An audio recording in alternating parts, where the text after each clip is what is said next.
What did you come to learn? You came to learn a measurement system.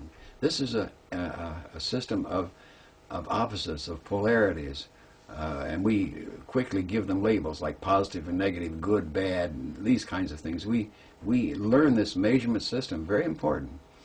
We learn it, the system of measurement.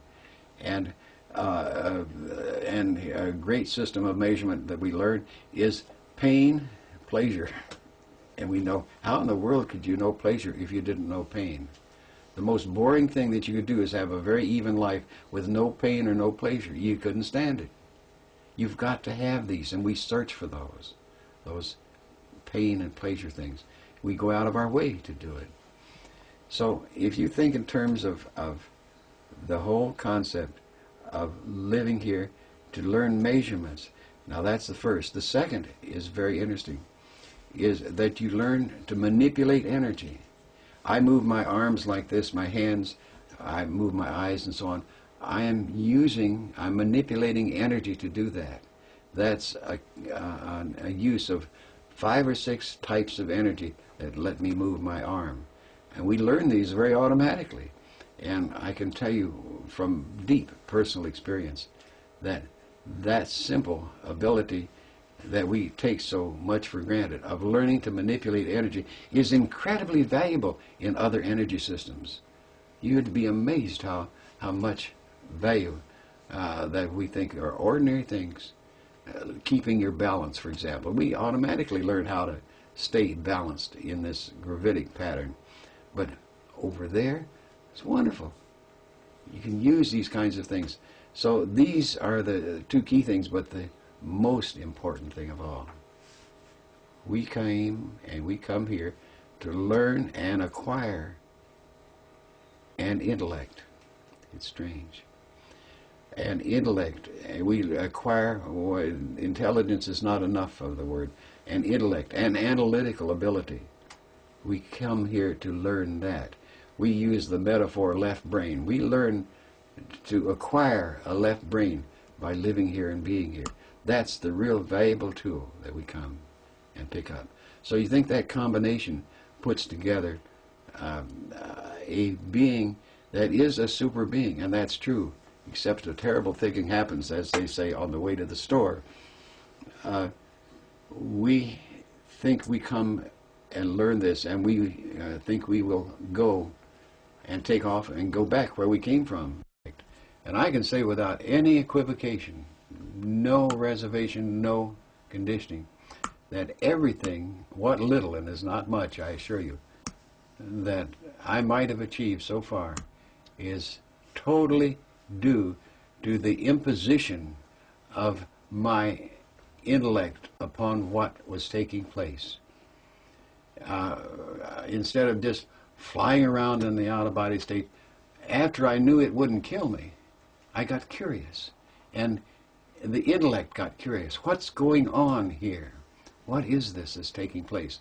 That was the difference. That brought the whole thing into focus, into patterns, getting my analytical ability at work in it. And what little growth is due to that.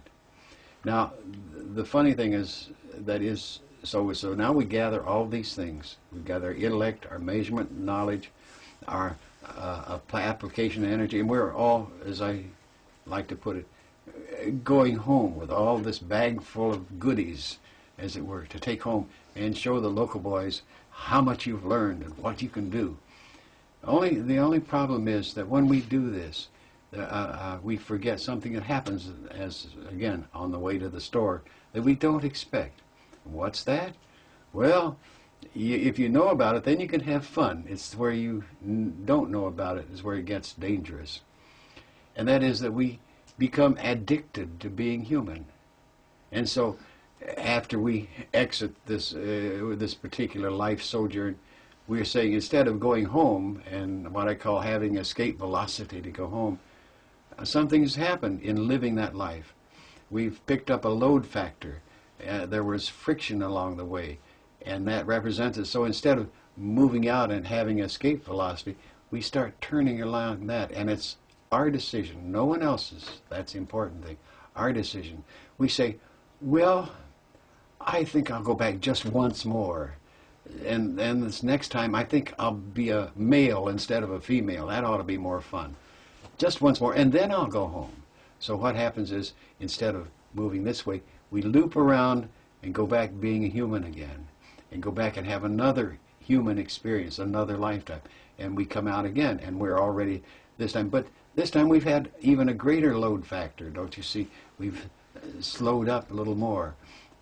We haven't got the speed that we did. We have a greater load, and so we're now in orbit, and we have a decaying orbit, because when we come up around the orbit like this, instead of going on, we say, oh, I got to go back, because I've never seen Paris, and I'd like to go to Paris for once in my life, and I'd like to just go there. So whole purpose to go back and live again so that I can go to Paris. And I've heard so much about Paris, I want to go to Paris. So I'll go and live again so I can go to Paris.